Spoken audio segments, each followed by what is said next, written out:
Is that Tawaki Kamaso?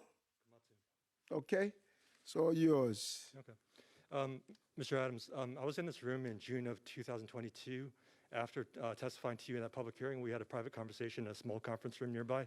You made a remark to me then that you were going to look into my housing. There was no follow-up about that.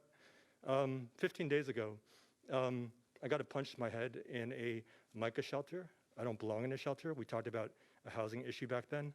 There was no follow-up because of that lack of follow-up. That's how my face looked 15 days ago after getting a punch. So the question is, when people come to your public meetings, you make statements to them, there's no follow-up.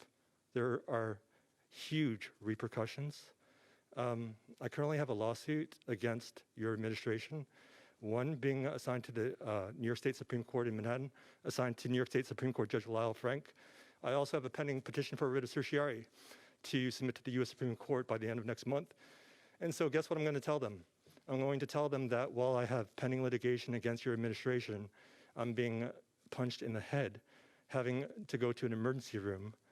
So basically, my point is First Amendment retaliation in response to protected First Amendment activity after having a conversation with you in which essentially you lie straight to my face.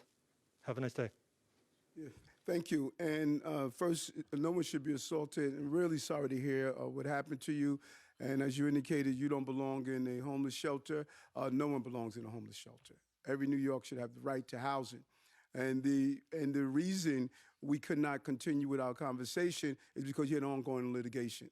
And our counsel stated that when someone has ongoing litigation, we should not interfere with that litigation at all. And so I'm gonna repeat that since you didn't get it when you were recording the first time. I'm gonna say it again. The reason we did not continue to communicate with you is because you had ongoing litigation.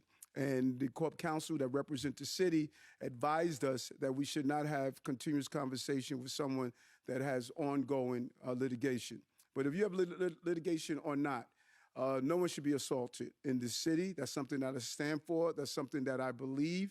And I'm hoping that you reported it to the police department so they could have taken appropriate action, because the person who's responsible for that should be held accountable. That goes for you, and that goes for the 64,000 other migrants, 64,000 other housing, and the over 180,000 migrant and asylum seekers that have come through our city. You spoke already. Let me finish. That goes for those who are already in our system and those who are still coming in our system. Our obligation is to make sure they're safe and they're treated in a humane manner, and that's what we're proud that we're doing. I want to turn it over now to the Speaker of the City Council, Speaker Adrian Adams.